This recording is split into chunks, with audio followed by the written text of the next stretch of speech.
been dispatched to a flooded campground near the Hiddenite community in Alexander County, where many people have been rescued and a search is on for other people who are believed to be missing.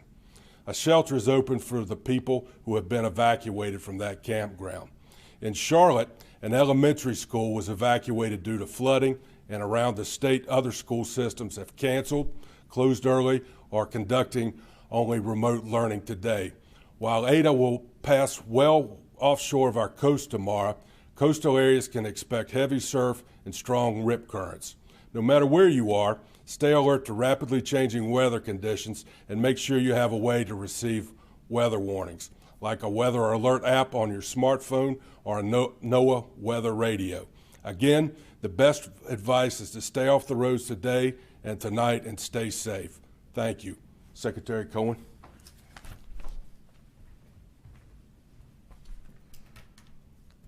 Thanks, Steve. And with that, we will open and take your questions. Our first question today is from Brian Anderson with the Associated Press. Hi, Dr. Cohen. Brian Anderson here with the AP. Just really quick, and then I'll have a more medical follow-up. But would you be open to considering a position in a Biden administration? And has anyone from his campaign or transition team approached you about any such opportunities? I know you're committed to the people of North Carolina, so having said that on your behalf, I just want to get your thoughts. Brian, I am committed to the people of North Carolina, and it's a privilege to serve in public service at this important time in our state's history, our nation's history. I'd be honored to serve here in North Carolina or at the federal level if that is an opportunity. And no, I have not been contacted by the Biden team at this point, but I think it is a recognition of the hard work that we have been doing in North Carolina, even before COVID, that I'm considered amongst the list. So I'm flattered for that. And again, yes, committed to the people of North Carolina. Thanks, Brian.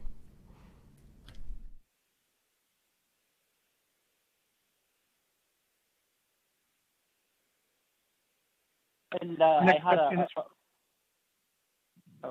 had a follow-up as well. Can you still hear me okay? Yep, go ahead, Brian.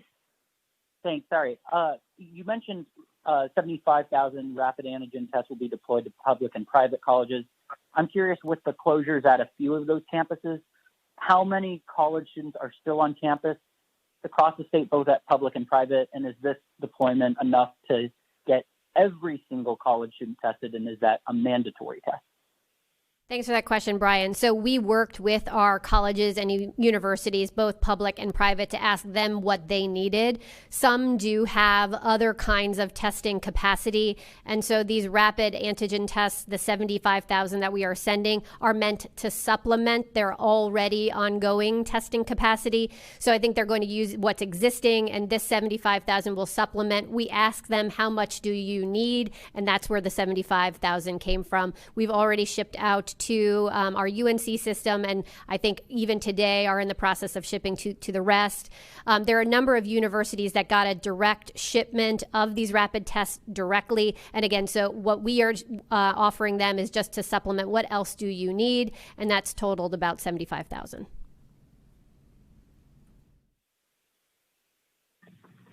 Next question is from Will Michaels with WUNC Radio.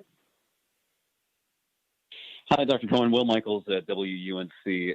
Two quick questions. One is, can you explain a little bit more about the testing deaths and cases numbers, why they are going to be lower than they used to? Can you explain a little bit more about how they've been measured and how they will be measured?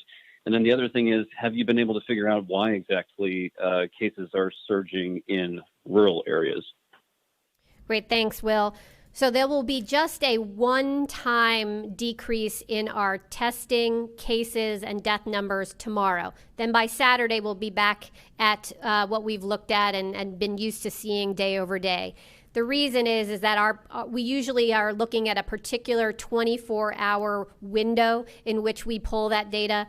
We're shifting that 24 hours over the next day or so in order to change up our timing and to provide more time for some quality checks that we always want to do, but we want to have even more time to be able to do it. So tomorrow's window is going to be less than 24 hours, and then we'll return to that 24-hour window going forward. It'll just be a slightly different time window. So just expect a one-time decrease. Again, it's not a change in the way we are collecting the data. It's just a timing of how we pull that data. And when we sort of cut off, we're saying what is happening in a 24-hour period. So one-time decrease tomorrow, back to what folks are used to looking at by Saturday.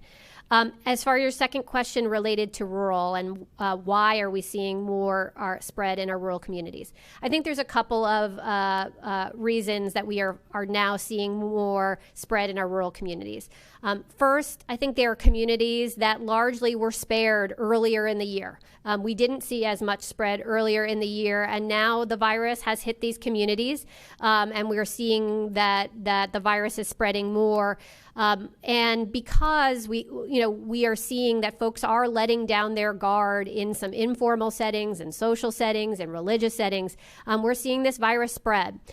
So we wanted to highlight that today in the report we put out, just so folks know where we are concerned and where the virus is spreading most quickly. I don't want anyone to hear me saying that doesn't mean I'm not worried about our urban areas, because our urban areas continue to be a place that just from the sheer numbers put up the highest number of cases every day. Our three biggest counties continue to give us our three biggest days, our three biggest numbers of cases every single day: Mecklenburg, Guilford, and Wake County. But in terms of the rate per capita, when you look at it and you standardize that across all of our counties, we do see that our rural counties are having faster spread now. We want to make sure folks understand that so they take the precautions that are needed. Wearing a face covering, waiting 6 feet apart, washing your hands. So we just want everyone to be particularly vigilant in our rural areas, as we know that healthcare is more difficult to access as it is in rural communities because hospitals are smaller and there's less resources there. So time for us all to make sure that we are being incredibly vigilant, both in rural communities and others. Thank you. Our next question is from Matt Mercer with the North State Journal. Hey, good afternoon, Dr. Cohen. Matt Mercer, North State Journal. Two questions for you. First, we're getting some reports that mayors around the state are interacting with your office, very similar to, or a letter that was sent to the 36 counties. Can you confirm about that level of discussion going on with mayors around the state? And then secondly, given that a meeting of the State Board of Education said that schools, K through 12 in-person instruction has not been a driver of COVID spread, and that mainly for the most part colleges are still there. What specifically, I know it was touched on earlier, but what specifically is driving those rates now, especially since areas like bars are still being closed? Great.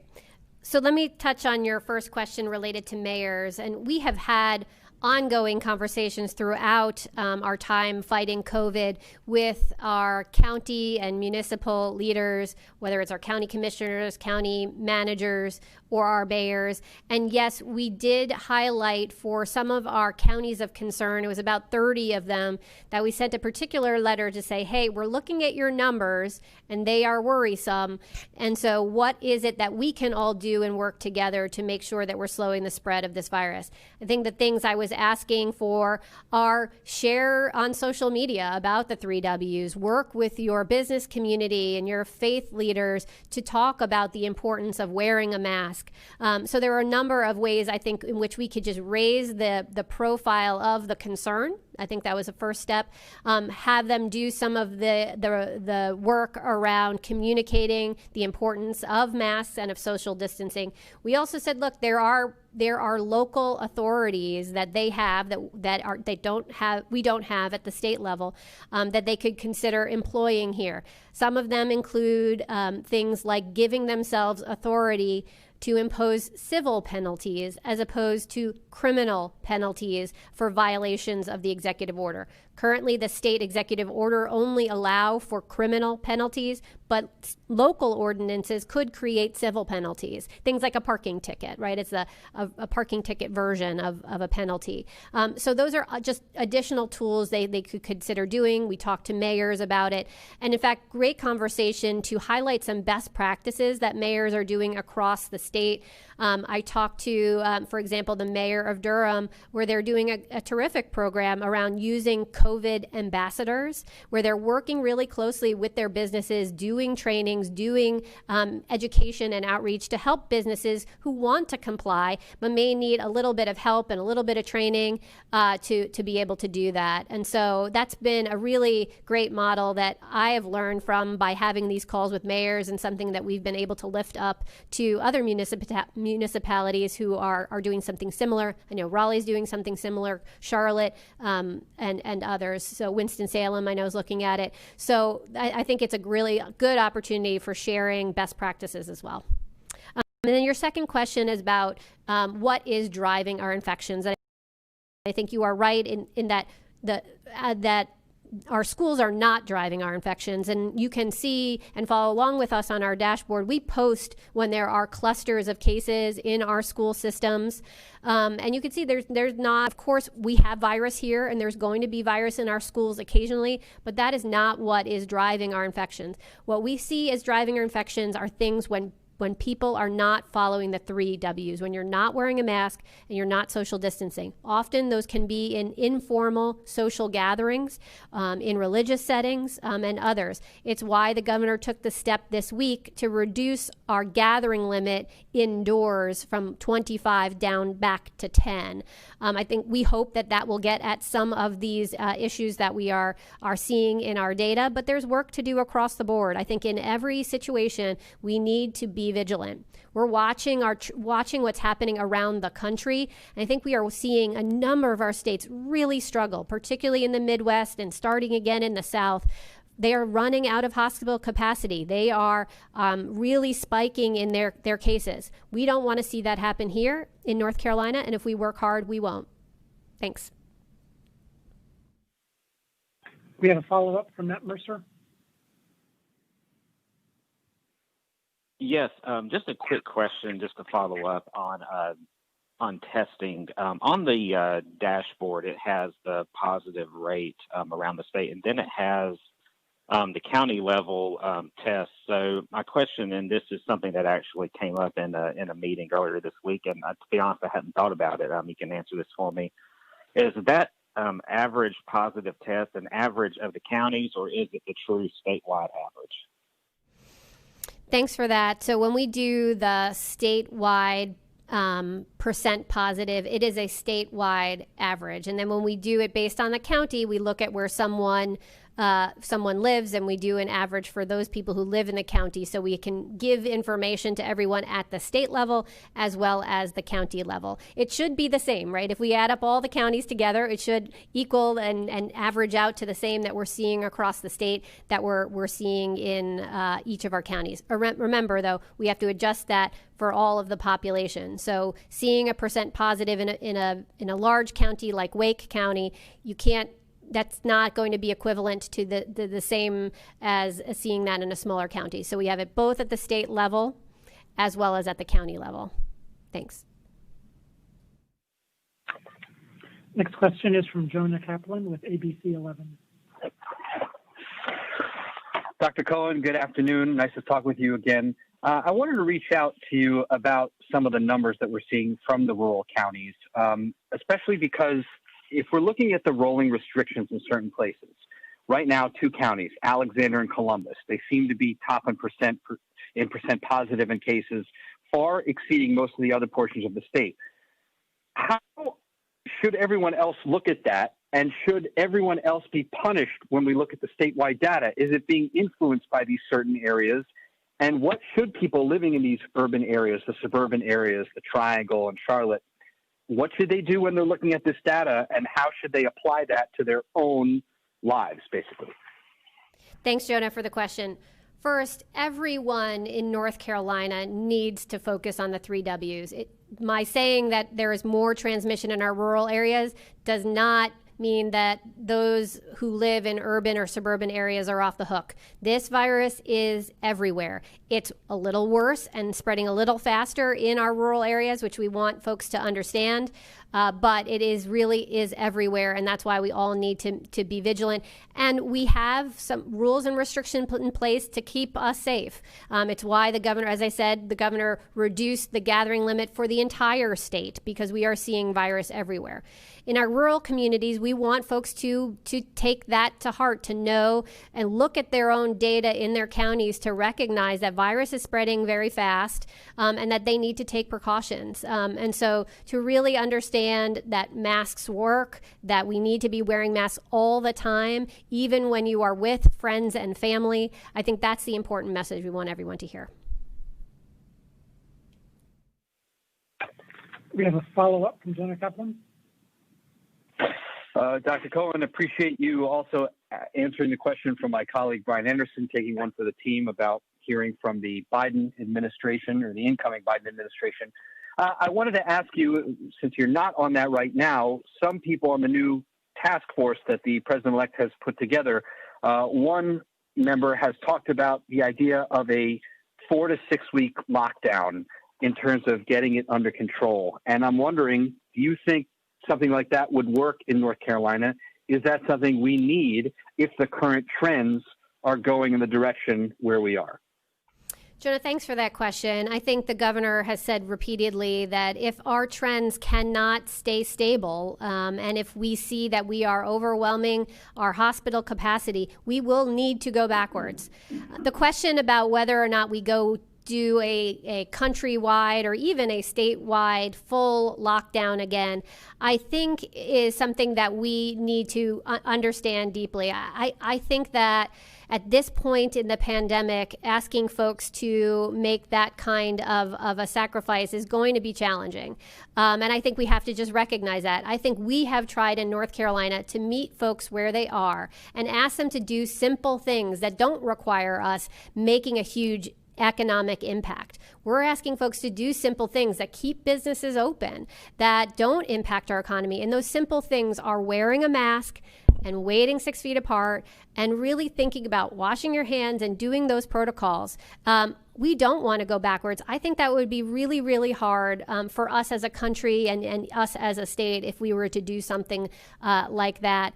And so I'm hoping we can do the hard work as a state and as a nation to do the things that don't have those major economic impacts. And it's wearing a mask. Mask. Right? They work.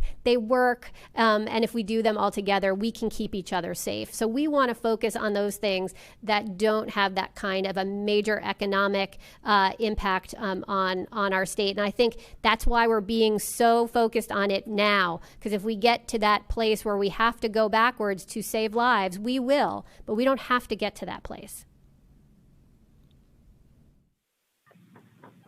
Our next question is from Sam Walker with OBX Today. Good afternoon, Dr. Cohen. To follow up on the schools question was asked earlier, is there a way that you're able to trace out if a trickle-down effect may be happening where a single student or single teacher has applied the virus, and then there's a community spread happening that way? Is there a way to do that with the contact tracing? Thanks for the question. Yes, there is a way for us to use contact tracing to try to understand the transmission lines of infection. And I'm not saying schools will never have trains of infection. That is possible. But what we're seeing in our data is that is not what is driving infection right now. Certainly there is virus in our communities, which means we will see cases in our schools. The question is, can we make sure that we don't see transmission of that in our school system? And what we are seeing right now is folks have been doing a very good job of doing the protocols that my department have laid out masks for everyone, screening when folks come in, social distancing, wiping down surfaces. And when they do those protocols, that we can make sure that schools are not a source of further transmission within the community. Like I said, we're going to see cases in schools because there's virus in our communities. That happens. But we want to make sure that schools are not further perpetuating the spread of that virus. And I think with the protocols we've put in place, we're protecting both our students and our teachers from further spread within those walls. Thanks. We have a follow-up from Sam Walker, ODX today. Regarding high school athletics, the NCHSAA says that the gatherings, the 10-person indoor gathering, is not going to apply to them. And then just announced before during this press conference was that volleyball is going to be required to wear masks during competition and practice. Can you go over some of the things in your conversations with the folks in Chapel Hill regarding the advice that your department has given them as they prepare to possibly restart athletics here in the next week? Sure. Related to athletics overall, we do have guidance that is posted and folks can review. And we tier the types of athletics. Not all athletics are created equal in terms of risk of viral spread. So we have some low, medium, and high risk. Things that are low risk is something like tennis, right? You're socially distant, you're playing often outdoors, you're not close together. Then there are some that are the highest risk, things like football or basketball, where you are close to, or wrestling, you are close together with someone all the time.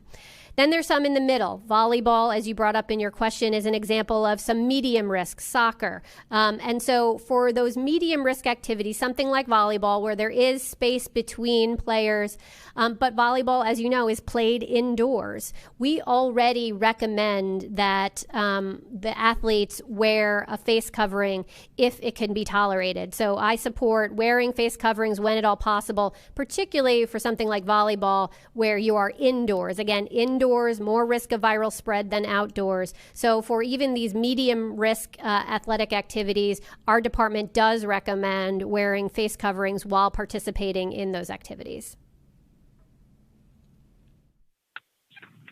Our final question today will be from Helen Chickering with Blue Ridge Public Radio.